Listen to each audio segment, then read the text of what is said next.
Hello dear aspirants, welcome to the Exia IAS academy. तो चलिए देखते हैं कौन से इम्पॉर्टेंट न्यूज़ आर्टिकल है जो रेलेवेंट रहेंगे एग्ज़ाम पर्सपेक्टिव से। तो इसमें मैं आपको जो भी आर्टिकल है उसका क्या एग्ज़ाम रेलेवेंस है from pre mains and interview perspective, वो मैं आपको इसमें समझाने वाला हूँ। और इसी के साथ कौन से पॉइंट पे आपको ज़्यादा ध्यान देना होगा, क्योंकि आप जो भी टॉपिक है ये इसका पीडीएफ आपको ऑलरेडी अवेलेबल कर दिया गया है। तो उससे आपको अभी आप इसको पढ़ेंगे तो आपको चीज़ें समझ में आ जाएंगी। लेकिन दिक्कत क्या है कि कभी आपको ये प्रॉब्लम हो सकता है कि ये किस पॉइंट में पूछा जा सकता है। तो चलिए देखते हैं पहला आर्टिकल। तो आज का पहला आर्टिकल बात करता है ईसी रिविजिट्स इपिक आधार लिंक प्लान आफ्टर 2015 हॉल्ट। तो इलेक्शन कमीशन ऑफ इंडिया, जिसको स्टैब्लिश किया गया था 1950 25 जनवरी। तो इलेक्शन कमीशन का काम क्या है कि हमारा जो डेमोक्रेसी है उसका क्रेडिबिलिटी को इंश्योर करना। और एक डेमोक्रेसी का क्रेडिबिलिटी जो है वो कैसे इंश्योर होता है? Bye conducting regular election. तो हमारे देश में 5 साल में एक बार फ्री एंड फेयर इलेक्शन करवाना होता है। तो अगर इलेक्शन फ्री एंड फेयर नहीं हुआ तो उससे डेमोक्रेसी कंप्रोमाइज्ड हो सकता है, आपका ट्रू डेमोक्रेसी देखा नहीं जा सकता है। लेकिन इंडिया में जो डेमोक्रेसी है वो क्यों आज तक बरकरार है, इसका एक चीफ रीज़न ये भी है कि फ्री एंड फेयर इलेक्शन होते आया है। और जब इलेक्शन की बात आ जाती है तो इसमें ज़रूरी मुद्दा ये बन जाता है कि अभी कोई भी सिस्टम आप देख लीजिए, उसमें कोई ना कोई तो डीमेरिट्स, कोई ना कोई तो आपके प्रॉब्लम्स रहेंगे ही। तो उन प्रॉब्लम्स को ठीक करने के लिए समय के साथ कैसे स्टेप्स लिए गए हैं, तो इसमें अभी इलेक्शन के रिगार्डिंग आपको क्वेश्चन पूछे जाते हैं। तो अभी आपको पढ़ना क्या है कि पहला तो पूरा इलेक्शन सिस्टम के जो भी कॉन्स्टिट्यूशनल प्रोविजंस है उसको समझना है। आर्टिकल 324 समझना है आपको, जिसके तहत इलेक्शन कमीशन को फॉर्म किया जाता है।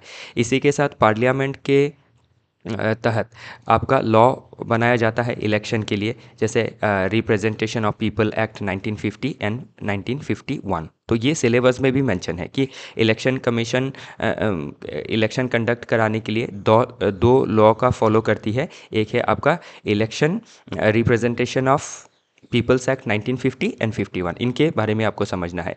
इसी के साथ इलेक्शन कमीशन समय समय पे, क्योंकि कमीशन क्या है, एक कॉन्स्टिट्यूशनल बॉडी है, एक इंडिपेंडेंट बॉडी है जो बहुत सारा पावर होल्ड करती है।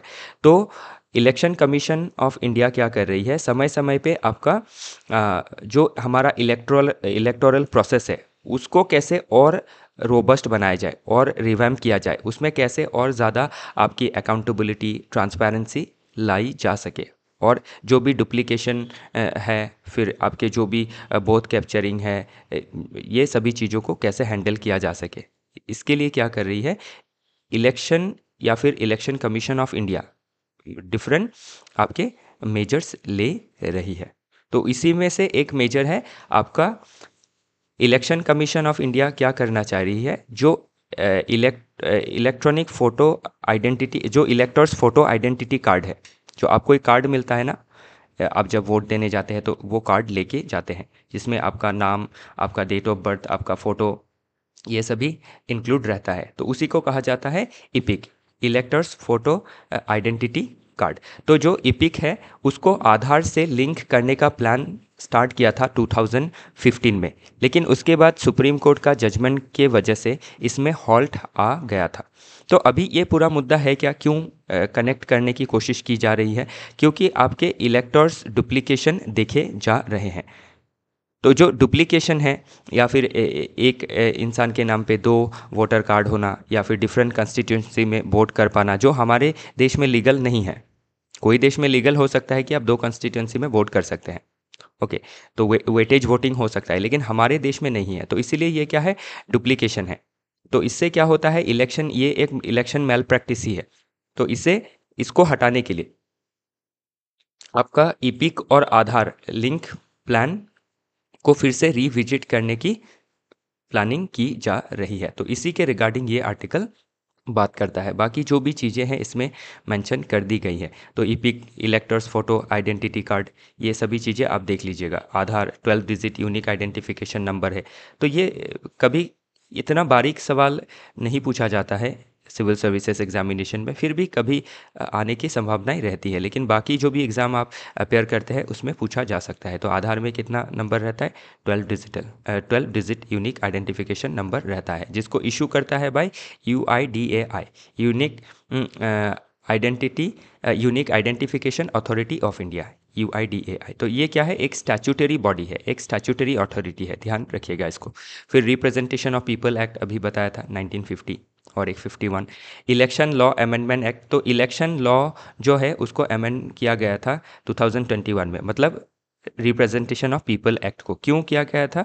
ताकि आपका वोटर आईडी को आधार के साथ लिंक किया जा सके, क्योंकि 2015 के बाद ये होल्ड हो गया था, आप देख सकते हैं। तो ये जो होल्ड हुआ था 2015 के बाद, ओके, तो ये आपके होल्ड होने का एक प्राइम वजह ये था कि जो प्राइवेसी है वो कंप्रोमाइज़ हो सकती है, क्योंकि आधार में बहुत सारे बायोमेट्रिक डेटास आपके लिंक्ड रहते हैं, ओके। और इसको पॉलिटिकली भी क्या किया जा सकता है? मैनिपुलेट किया जा सकता है।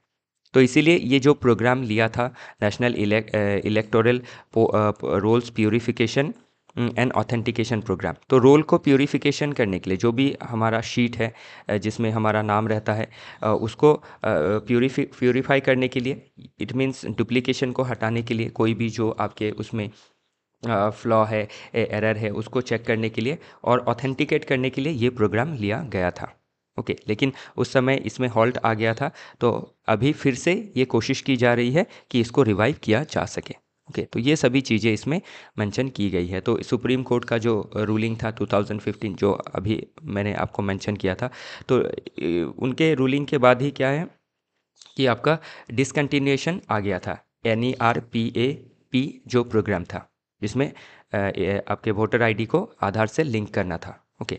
तो अभी करंट स्टांस क्या है गवर्नमेंट का, वो सभी चीज़ें इसमें मेंशन की गई है। लेकिन एक बात का ध्यान रखिएगा कि ये सुप्रीम कोर्ट ने ऑलरेडी मेंशन किया है कि वेलफेयर स्कीम के लिए आपका या फिर पान लिंकिंग के लिए ही आधार का यूज़ किया जा सकता है, ओके। लेकिन जो हमारा वोटर आईडी कार्ड है उसमें लिंक करना ये मैंडेटरी नहीं है। ये वोटर्स के विल पे डिपेंड करता है, अगर वो चाहते हैं तो कर सकते हैं। तो ये ऑप्शन आप जब भी अपना वोटर रजिस्ट्रेशन कराना चाहते हैं, तो जब उसमें जाते हैं तो उसमें आधार का ऑप्शन रहता है, ओके।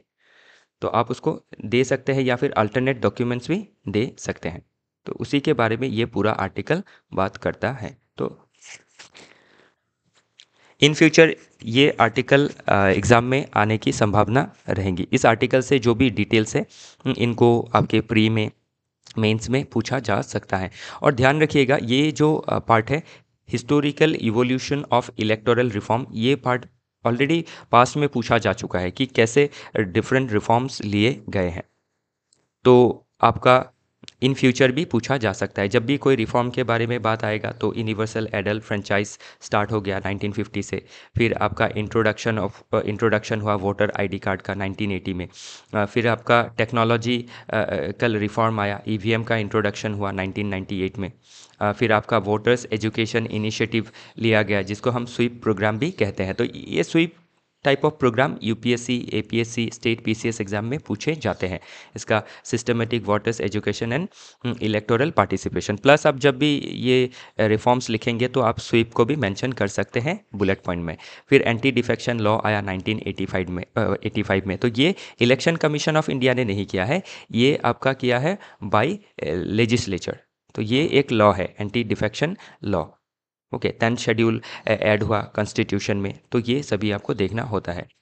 फिर नेक्स्ट है मॉडर्न रिफॉर्म्स 2010 के बाद अभी तक क्या लाया गया? VVPAT लाया गया, तो voters verifiable paper audit trail, ऐसा कुछ इसका फुल फॉर्म है, ओके। तो इसको क्यों लाया गया? ताकि आपका ट्रांसपेरेंसी बढ़ाया जा सके।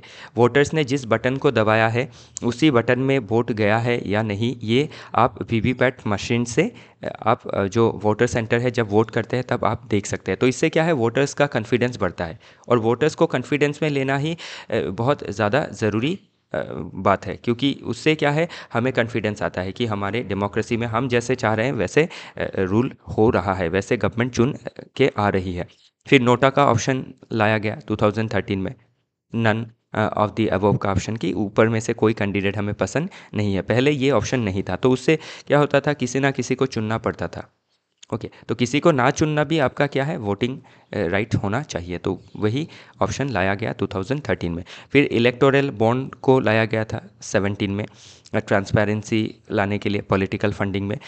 लेकिन फिर भी ये कंट्रोवर्शियल था, इसीलिए इसको आपका हटा दिया गया अंडर सुप्रीम कोर्ट रूलिंग। तो इसके ऊपर भी अभी सीधा सीधा एक क्वेश्चन बन सकता है इस एक टॉपिक के ऊपर।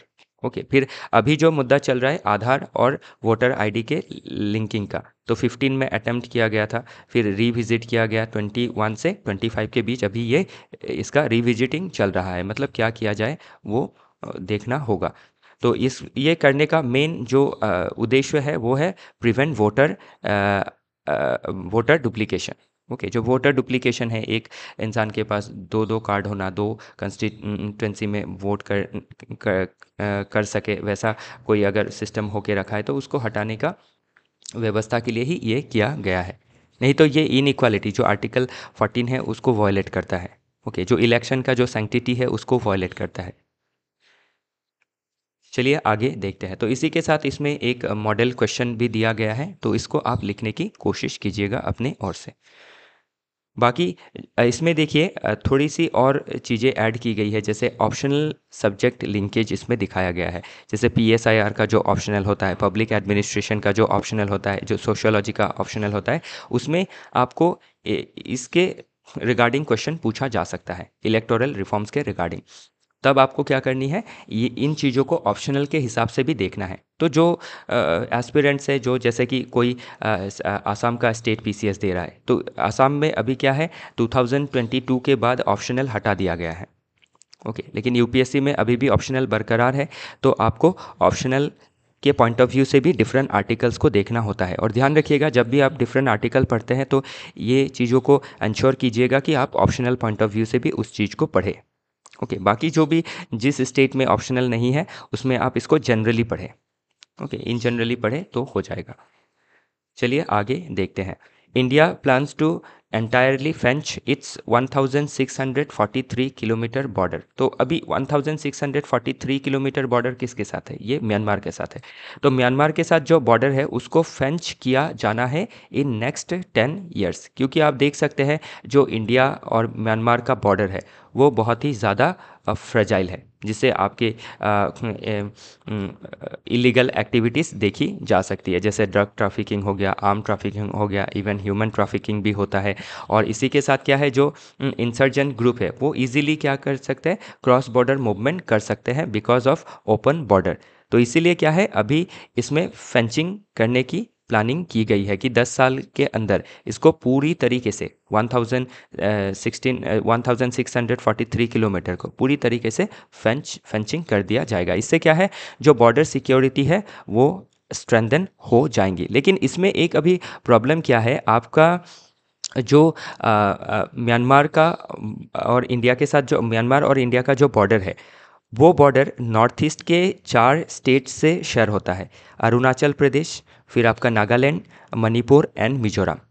और इन जो बॉर्डर एरिया है, इन बॉर्डर एरिया में आपके इंडिया के जो बॉर्डर कम्युनिटी है और जो म्यांमार की बॉर्डर कम्युनिटी है, उनके बीच फैमिलियल टाई है, उनके बीच मैट्रिमोनियल टाई देखा जाता है, और एक एथनिक आपका फेमिलियरिटी भी है, जिसके वजह से क्या है, अगर इसको पूरी तरीके से फेंच कर दिया गया तो जो ये फर्दर क्या करेगा, एक टेंशन को क्रिएट करेगा। तो इसीलिए क्या किया गया था, आपका 2018 में फ्री मूवमेंट रेजिम चालू किया गया था कि एक सर्टेन डिस्टेंस तक क्या कर सकते हैं, आपके म्यांमार के जो बॉर्डर रिसाइडिंग कम्युनिटीज़ है वो इंडिया के बॉर्डर रिसाइडिंग कम्युनिटीज़ के एरिया को विजिट कर सकती है। तो ये फ्री मूवमेंट रेजिम था। लेकिन अभी क्या किया जा रहा है, इसमें भी रेस्ट्रिक्शंस लगाए जा रहे हैं। तो ये जो भी बॉर्डर फेंचिंग है, इसमें इन चीज़ों को भी इंश्योर करना है कि अगर बॉर्डर फेंचिंग होता भी है तो इससे लोगों का कल्चर पे असर नहीं पड़ना चाहिए। जो फ्री मूवमेंट रेजिम का जो प्रावधान है उसको स्ट्रिक्टली इम्प्लीमेंट करके रखना चाहिए, कंप्लीटली बंद नहीं करना चाहिए। तो ऐसा आप कुछ सुझाव दे सकते हैं, क्योंकि बॉर्डर फेंसिंग के साथ आपको कल्चरल जो भी इम्पैक्ट पड़ेगा, फैमिलियल टाइज के ऊपर जो इम्पैक्ट पड़ेगा, उसके ऊपर क्वेश्चन पूछा जा सकता है। क्योंकि एपीएससी में तो असम नॉर्थ ईस्ट का 8 सिस्टर्स के अंदर एक स्टेट है। तो असम एपीएससी जो है या असम का जो स्टेट पीसीएस है उसमें ऑलरेडी क्वेश्चन पूछा जा चुका है लास्ट ईयर में। तो इन फ्यूचर यूपीएससी में पूछा जा सकता है, या फिर नॉर्थ ईस्ट के डिफरेंट स्टेट के पीसीएस एग्जामिनेशन में ये चीज़ें पूछी जा सकती है। तो इसमें अभी जो फेंचिंग है उसका ऑब्जेक्टिव क्या है? बॉर्डर सिक्योरिटी को इन्हांस करेगा, इंफ्रास्ट्रक्चर को डेवलप करेगा। ओके, फिर इंडिजीनियस टेक्नोलॉजी को उसमें यूज़ करेगा जो हमारे इंडिया ने डेवलप किया है, ताकि बॉर्डर को अच्छी तरीके से प्रोटेक्ट किया जा सके। क्योंकि अगर बॉर्डर एरिया फ्रजाइल है तो उससे क्या है, जो देश का इंटरनल सिक्योरिटी है उसमें दिक्कतें आ सकती है। तो अभी आप नॉर्थ ईस्ट में देख सकते हैं कि ड्रग का प्रचलन डिफरेंट स्टेट के हम 8 स्टेट के डिफरेंट पार्ट में ड्रग का प्रॉब्लम है। तो इसका होने का मेन वजह क्या है?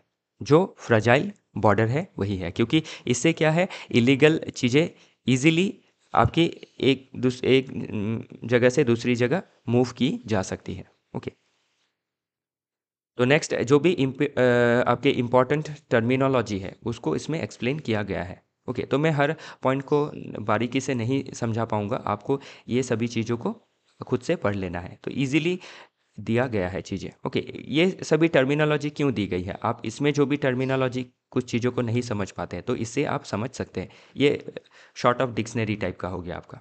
ओके, चलिए आगे बढ़ते हैं। बाकी इसमें historical evolution, India Myanmar border का मैनेजमेंट कैसे होते आया है उसके रिगार्डिंग चीज़ें मेंशन की गई है। ओके, और जब भी म्यांमार का पॉइंट आता है तो उससे आपको इंडिया का जो हमारा लुक ईस्ट पॉलिसी है, एक्ट ईस्ट पॉलिसी है, उसको भी कनेक्ट करना है। कि हम साउथ ईस्ट एशियन नेशन से कनेक्ट करने के लिए हमारे पास एक ही उपाय है, वो है वाया म्यांमार। तो इसीलिए हम कालाधन multi modal transit project, okay, फिर आपका आईएमटी हाईवे प्रोजेक्ट, ये सब ले रहे हैं। लेकिन इसमें क्या है, अभी रुकावटें आ रही है because of this border tension. Okay, तो एक बॉर्डर इशू हो गया। बॉर्डर इशू मतलब ऐसा नहीं है कि ये इंडिया म्यांमार के बीच में कोई बॉर्डर इशू है। बॉर्डर का प्रॉब्लम इसीलिए है क्योंकि सिक्योरिटी आपकी फ्रजाइल है because of open border. Okay, वैसे ज़मीन को लेके दोनों देश के बीच में कोई विवाद नहीं है। बाकी जो म्यांमार में जो मिलिट्री जुंटा रूल कर रही है बाय ओवरथ्रोइंग डेमोक्रेसी, उसकी वजह से भी क्या है, हमारे जो भी प्रोजेक्ट है उसमें डिले हो रहा है। वैसे डिप्लोमेटिक लेवल में इंडिया और म्यांमार के साथ जो रिलेशन है वो ठीक है। चलिए आगे देखते हैं। तो इसमें सभी चीज़ें मेंशन की गई है बारीकी से, बहुत ज़्यादा इसमें मटेरियल आपको दिया गया है। ओके, और ध्यान रखिएगा, ये आपको लगेगा कि मैं सिर्फ एक टॉपिक को इतना लंबा क्यों पढूं, लेकिन ध्यान रखिएगा जब एक टॉपिक को आप इतना लंबा पढ़ेंगे तो अभी इसमें क्या है, आपका जैसे आसाम राइफल प्रोटेक्ट करता है कौन से बॉर्डर को, इंडिया म्यांमार बॉर्डर को। तो इसी के साथ हमें लगा कि आपको जो बीएसएफ है वो कौन से बॉर्डर को प्रोटेक्ट करती है, आईटीबीपी कौन से बॉर्डर को प्रोटेक्ट करती है, एसएसबी कौन से बॉर्डर को प्रोटेक्ट करती है, इंडियन कोस्ट गार्ड किसको प्रोटेक्ट करती है, इंडियन आर्मी किसको प्रोटेक्ट करती है। तो ये सभी चीज़ों को मेंशन किया गया है। मतलब एक टॉपिक में जो भी पॉसिबल लिंकेजेस दिखाए जा सकते हैं, मतलब एक टॉपिक में आपको उससे उससे आपका 4-5 क्वेश्चन बन सकता है डिफरेंट पेपर्स में। तो सभी चीज़ों को प्री में, मेंस में, इंटरव्यू में सभी चीज़ें पूछी जा सकती है। इसीलिए क्या कर रहे हैं हम, आपको पूरा इसका हॉलिस्टिक अंडरस्टैंडिंग दे रहे हैं। एक टॉपिक, उसके साथ जुड़ा हुआ सब टॉपिक, और उसके साथ अगर कोई और टॉपिक को लिंक कर सके तो उसको भी दिया गया है। इसीलिए देख सकते हैं आप लंबा होता है, लेकिन ध्यान रखिएगा ये पढ़ेंगे तो आपका नॉलेज एनहांस होगा, आपका पर्सपेक्टिव डेवलप होगा, और ये आपके सिलेबस के अकॉर्डिंगली बनाया गया है, तो आपका पूरा सिलेबस भी कवर हो जाएगा। ओके, नेक्स्ट आर्टिकल बात करता है why has India got another tiger reserve. तो माधव टाइगर रिजर्व, जो माधव नेशनल पार्क था उसको टाइगर रिजर्व डिक्लेयर किया गया है, जो एमपी में है।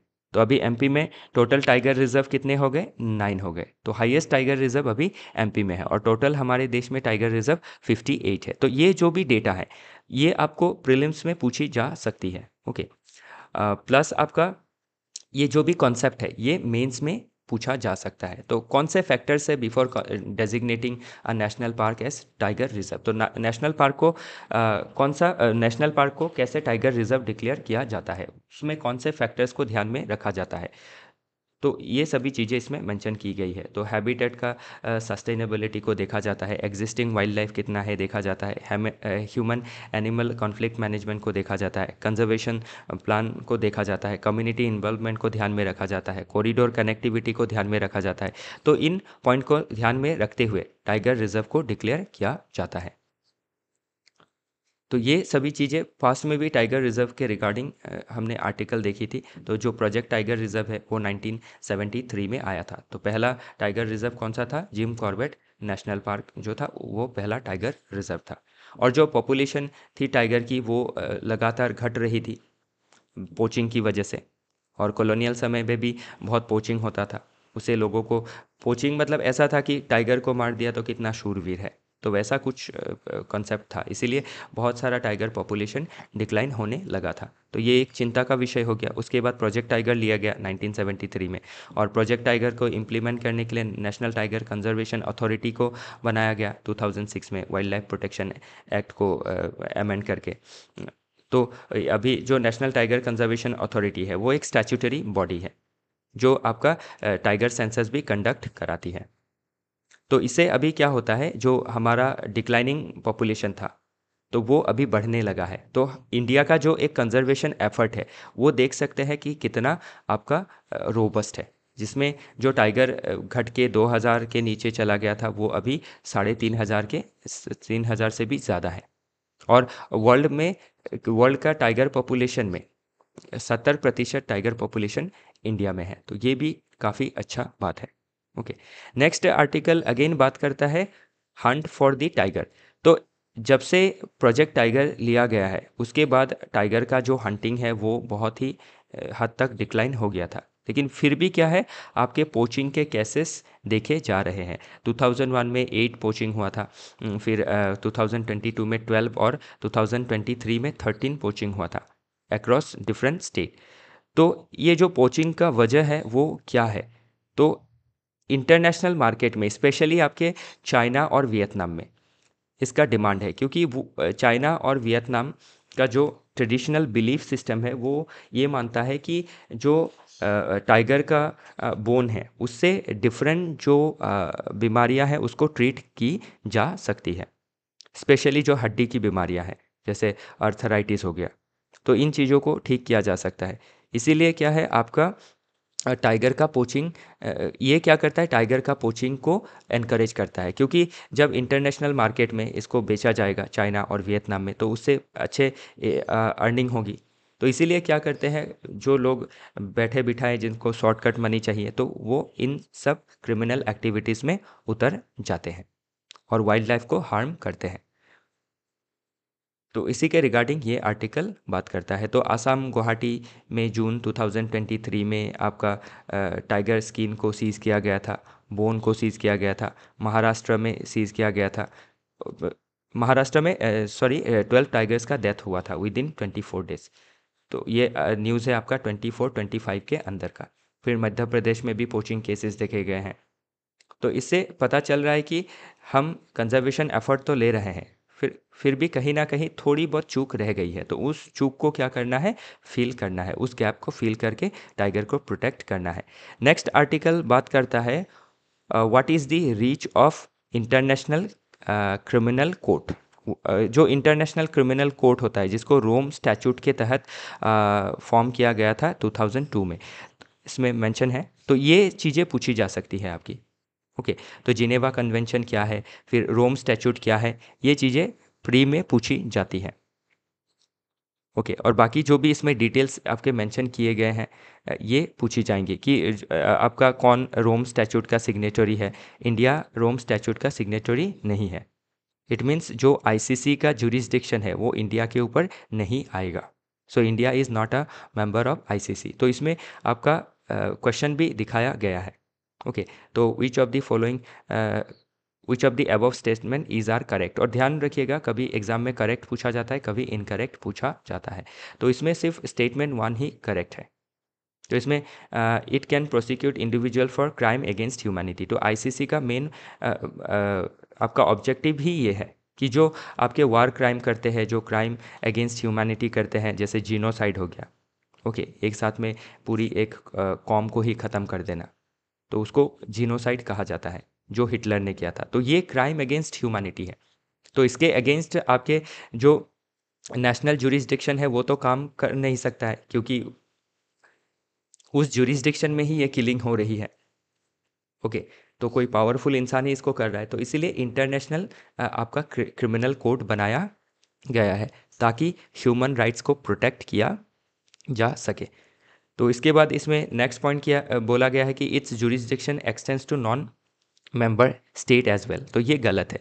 जो मेंबर होंगे, जो रोम स्टैट्यूट को साइन करेंगे, वो ये मान लेंगे कि हम आईसीसी को मान के चलेंगे, उन्हीं के ऊपर प्रोसिक्यूशन चलाया जा सकता है, ट्रायल चलाई जा सकती है, और फाइनली जो भी आपके गिल्टी है उनको उनके अगेंस्ट अरेस्ट वारंट निकाला जा सकता है।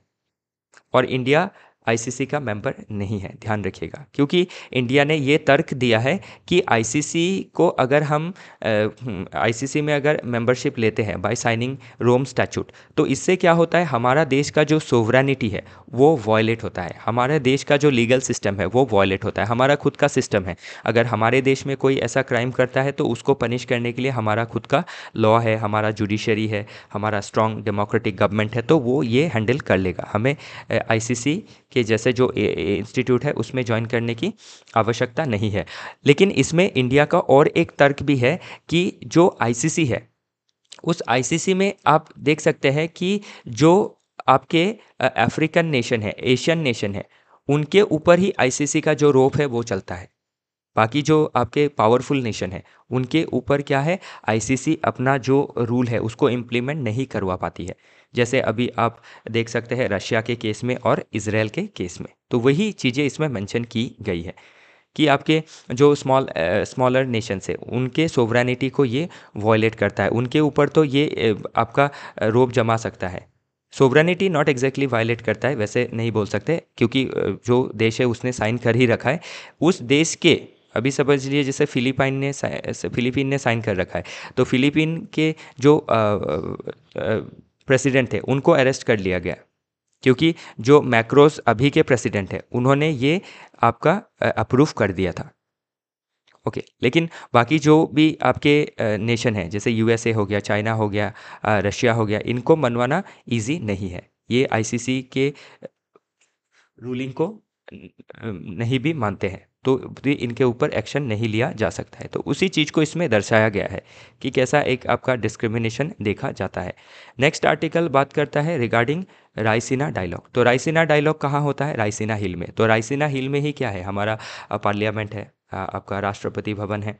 तो पूरा जो सेंट्रल गवर्नमेंट का मेन इंस्टीट्यूशंस जो भी है वो रायसीना हिल्स में ही है। तो रायसीना हिल में क्या किया जाता है, आपका रायसीना डायलॉग को कंडक्ट करवाया जा रहा है सिंस 2016। तो 2016 में लॉन्च किया गया था, और इसको लॉन्च किया गया था by ministry of external affairs. और इस डायलॉग में क्या की जाती है कि जो डिफरेंट देश के आपके जो काउंटर पार्ट्स है उनको बुलाया जाता है, उनके देश के जो भी आपके चीफ है उनको बुलाया जा सकता है, फिर आपके उनके देश के जो भी अदर मिनिस्टर्स है उनको, वो इस डायलॉग में पार्टिसिपेट करते हैं, और डिफरेंट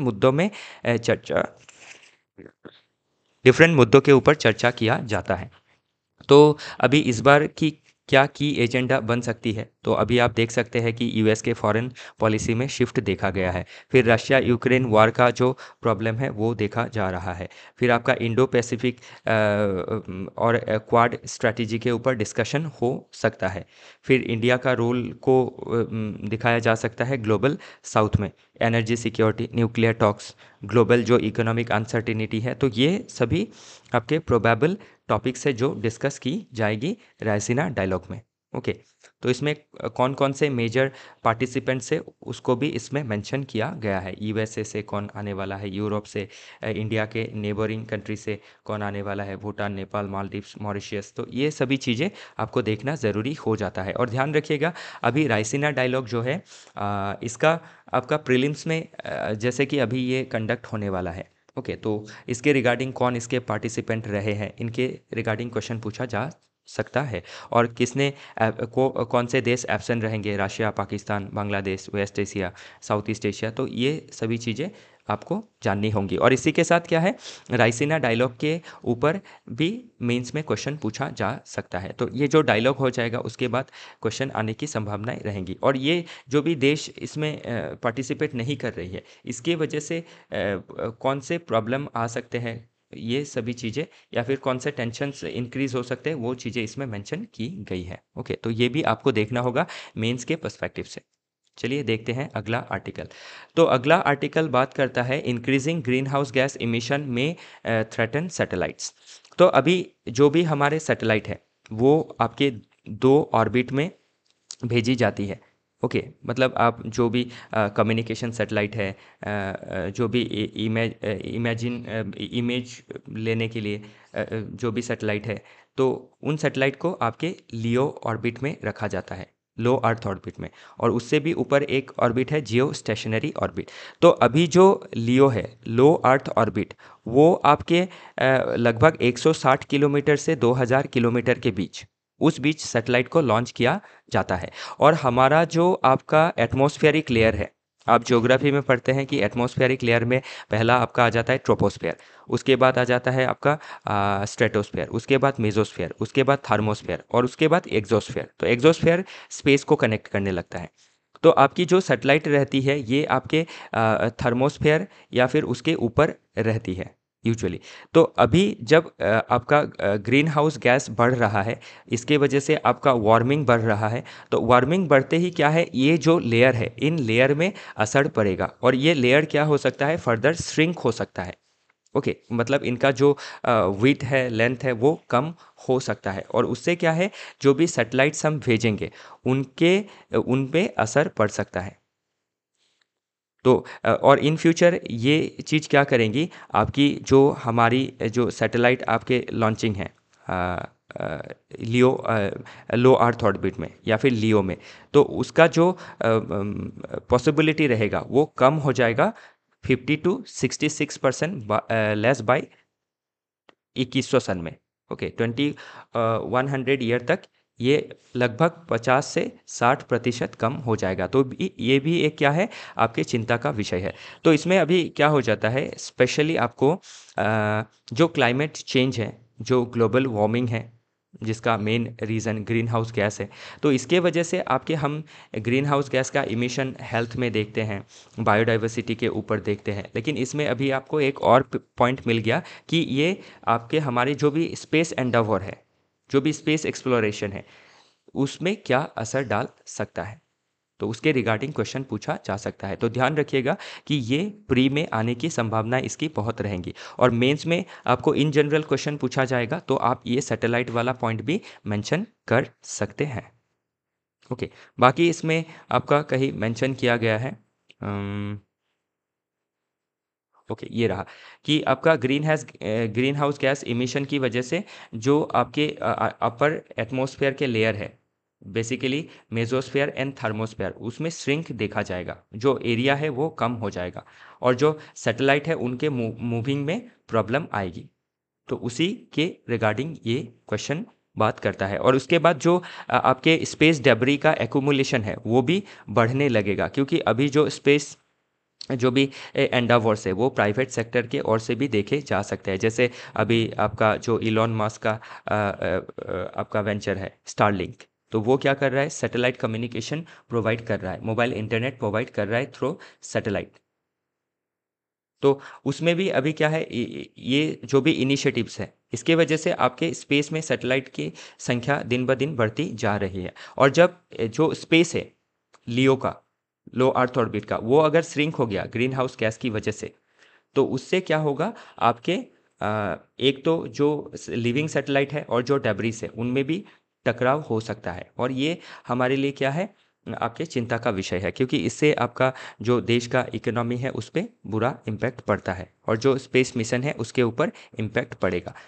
तो इसीलिए क्या करना है, हमें समय रहते ही ग्रीन हाउस गैस के इमिशन को कम करना है। और ग्रीन हाउस गैस को के इमिशन को कम करने के लिए क्या करना होगा, हमें रिन्यूएबल एनर्जी में फोकस करना होगा। जैसे नेट ज़ीरो का जो टारगेट है हमारा बाई 2070, ग्रीन एनर्जी पॉलिसीज़, तो इन चीज़ों को हमें जल्द से जल्द इम्प्लीमेंट करना होगा। और इसी के साथ स्पेस डेब्री को मिटिगेट करने के लिए इंडिया ने नेत्रा प्रोजेक्ट हाथ में लिया है। तो ये सभी चीज़ें, नेत्रा ऑलरेडी पूछा जा चुका है। फिर जो स्पेस में जो आपकी डेब्रिस बढ़ रही है उसको क्या कहा जाता है, केस्लर सिंड्रोम। तो ये सभी चीज़ें आपको पढ़नी ज़रूरी है।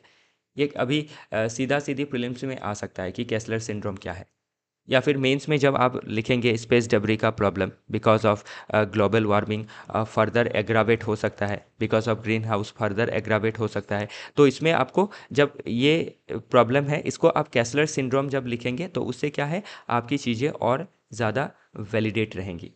ओके, तो और अच्छा आंसर, आपका आंसर और अच्छा दिखेगा। तो ये आप इम्प्रूव कर सकते हैं अपने अंदर। ओके, नेक्स्ट आर्टिकल बात करता है, एक डिजीज़ है मेलियो ओडोसिस। तो अभी ये जो मेलियो ओडोसिस डिजीज़ है ये आपके उड़ीसा में देखा गया है। और इसके देखे जाने की भी वजह क्या है, आपका जो क्लाइमेट चेंज है, जो ग्रीन हाउस गैस इमिशन है जिसके वजह से ग्लोबल वार्मिंग बढ़ रहा है। तो इसी के वजह से अब क्या है, ये आपका क्लाइमेट चेंज के वजह से कैसे डिफरेंट डिजीज़ का आउटब्रेक हो रहा है वो प्रीलिम्स में एज वेल एज मेंस में पूछा जा सकता है। ओके, तो इसको भी आपको देखना ज़रूरी होगा। तो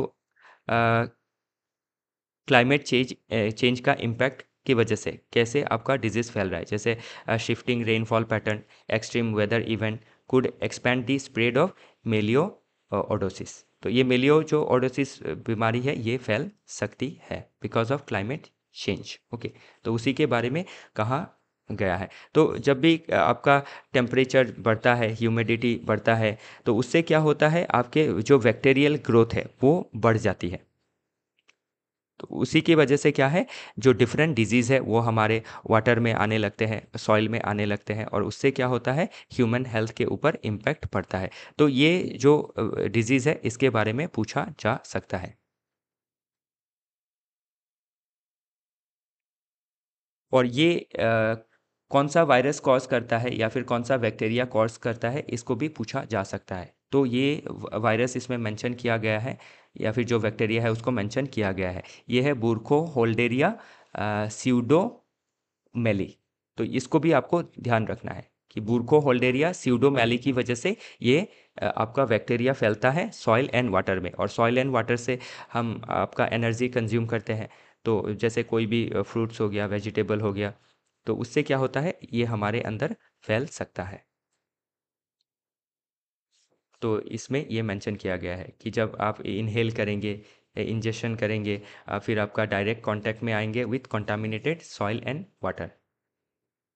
और हाई रिस्क में कौन रहेगा, जो फार्मर्स है, डायबिटिक पेशेंट है, जो अल्कोहल ज़्यादा कंज्यूम करते हैं वैसे लोग।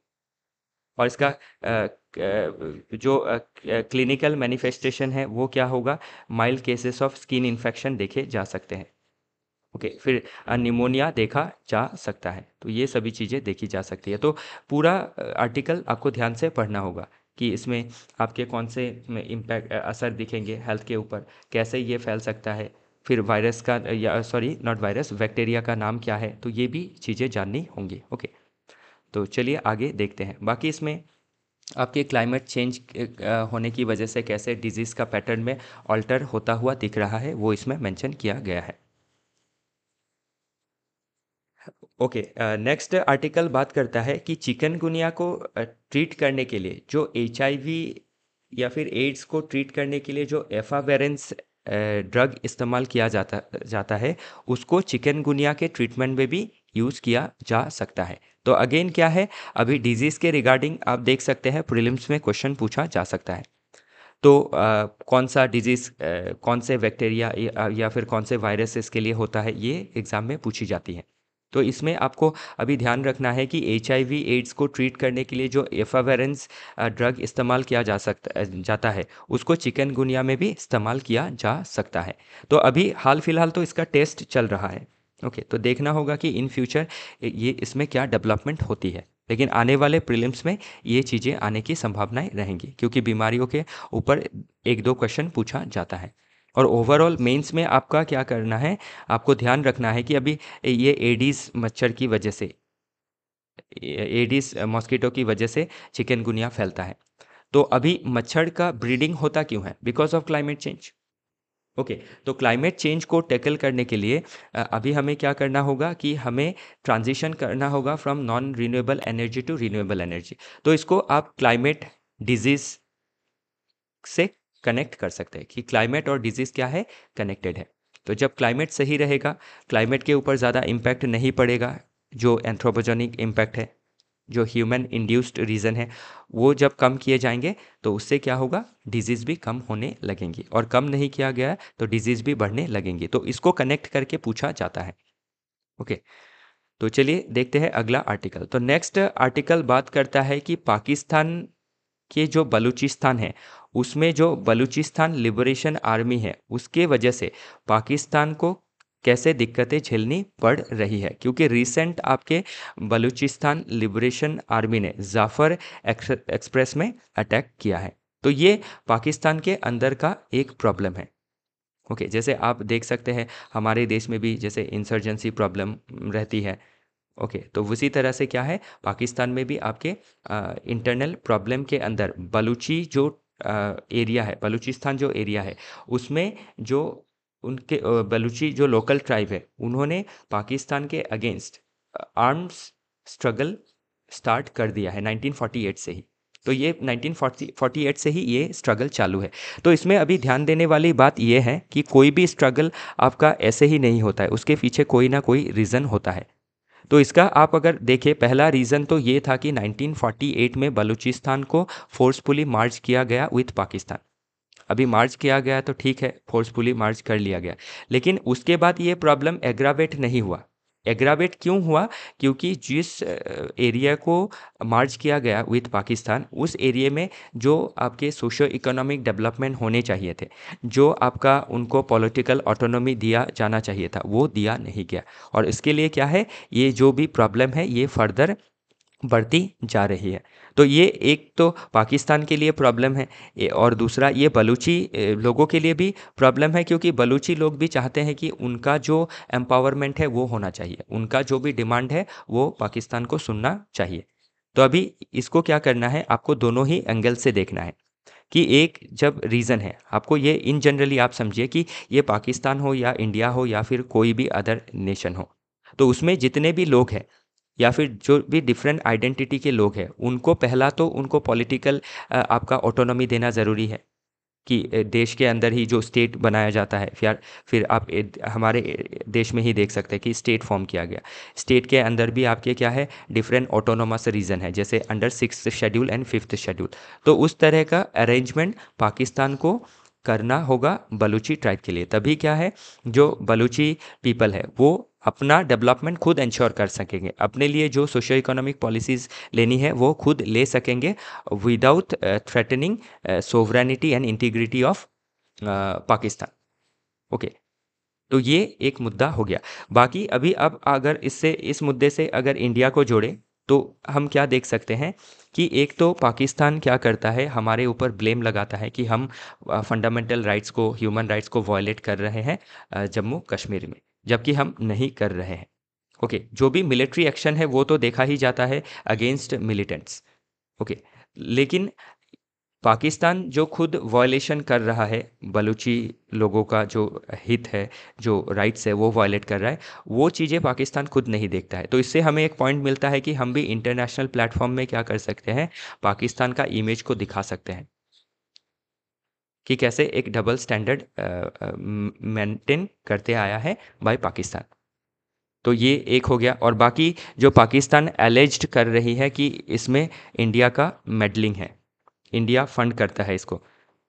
तो नो डाउट इंडिया जो डेवलपमेंटल एक्टिविटीज़ है उसमें फंड करता है, लेकिन जो मिलिटेंसी एक्टिविटी है उसमें फंड करता है बोल के पाकिस्तान के पास कोई पुख्ता कोई भी या फिर ऑथेंटिक कोई उनके पास एविडेंस नहीं है। तो इसीलिए क्या करना है, इंडिया को भी जो इंडिया के अगेंस्ट नेगेटिव नैरेटिव बन रहा है उसको काउंटर नैरेटिव सेट करना है उसके अगेंस्ट। तो ये सभी चीज़ें आपको देखनी होंगी और इसमें बाकी सभी चीज़ें मेंशन की गई है। नेक्स्ट आर्टिकल है मार्केट वॉचडॉग। तो अभी मार्केट वॉचडॉग में इसमें आपका सेबी के बारे में जिक्र किया गया है जो हमारा सिक्योरिटी मार्केट को रेगुलेट करता है। तो अभी इसमें स्पेशली हमें क्या है, सेबी के बारे में जानना ज़रूरी होता है एग्जाम पर्सपेक्टिव से।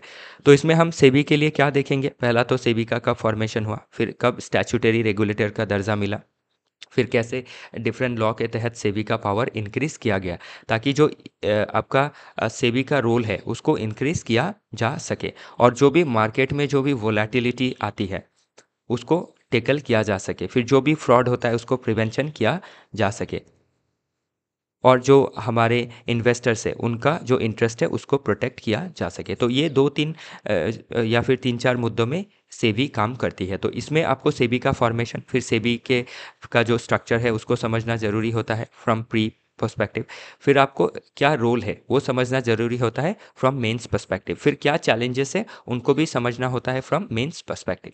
तो ये सभी चीज़ें इसमें मेंशन की गई है। नेक्स्ट आर्टिकल बात कर रहा है अबाउट स्टारलिंक। तो स्टारलिंक क्या है, ये आपका इंटरनेट सर्विस प्रोवाइडर है जिसको एस्टैब्लिश किया है बाय इलोन मास्क ने, जो स्पेस एक्स के आपके ऑनर है। तो इसमें अभी जो स्टारलिंक है, स्टारलिंक के साथ एयरटेल और जियो आपका डील कर रही है। अभी तक गवर्नमेंट का जो अप्रूवल है वो नहीं दिया गया है, लेकिन पूरी संभावनाएं हैं कि इन फ्यूचर अप्रूवल हो सकता है क्योंकि मोदी साहब ने भी अभी रिसेंटली यूएस को विजिट किया था। तो उसमें भी हमारा जो भी बिजनेस डीलिंग है उसको $500 बिलियन तक बढ़ाने का टारगेट है बाय 2030। तो इन सब के लिए क्या है, इंडिया यूएस के बीच बिजनेस कोलैबोरेशन होना होगा।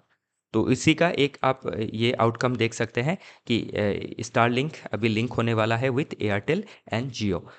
तो इससे क्या होगा, सैटेलाइट इंटरनेट सर्विस प्रोवाइड किया जा सकेगा। तो अभी स्टारलिंक के साथ जब भी लिंक हो जाएगा तो उससे क्या होगा, जो भी अंडर सर्व्ड रीजन है, जिस एरिया में नेटवर्क नहीं मिलता है, स्पेशली रूरल एरियाज़ में या फिर आपके हिली एरियाज़ में, तो इन रीजन को भी सर्व किया जा सकेगा। तो इससे रीजन का क्या होगा, डिजिटल एम्पावरमेंट इंश्योर होगा और जो डिजिटल डिवाइड है उसको दूर किया जा सकेगा। और ध्यान रखिएगा, जब डिफरेंट रीजन को कनेक्ट किया जा सकेगा थ्रू इंटरनेट तो उससे क्या होगा, लोगों में एम्पावरमेंट होगा, एजुकेशनल एम्पावरमेंट हो या फिर हेल्थ रिलेटेड एम्पावरमेंट हो या फिर गवर्नमेंट के जो स्कीम है वो सहूलियत से जो भी रिमोट एरियाज़ में रहते हैं वो एक्सेस कर पाएंगे, बैंकिंग फैसिलिटी से जुड़ पाएंगे। ओके, या फिर शेयर मार्केट से हो, म्यूचुअल फंड से हो, किसी भी एंगल से क्या करेंगे, जुड़ पाएंगे क्योंकि डिजिटल इंडिया के तहत क्या है, सभी सर्विसेज को डिजिटाइज कर दिया गया है ऑलमोस्ट। तो इसीलिए ये ज़रूरी रहेगा ये आर्टिकल। ओके, तो इसमें जो भी मॉडल क्वेश्चन बन सकता है उसको इसमें दिखाया गया है। तो प्री के पर्सपेक्टिव से आपको देखना होगा कि कैसे लिंक किया जा रहा है बाय विच टू कंपनी। फिर आपको ये मेंस में पूछा जाएगा कि कैसे ये मददगार रहेगा। तो bridging digital divide, disaster response, military use okay किया जा सकता है, बूस्ट इकोनॉमिक ग्रोथ। और चैलेंजेस क्या है, आपके इंडियन गवर्नमेंट ने पास्ट में भी स्टारलिंक को अप्रूव नहीं किया था। रीज़न बिंग कि आपका डेटा प्रिवेसी है, साइबर स्पियोनाज, ये इन सब का रिस्क रह सकता है।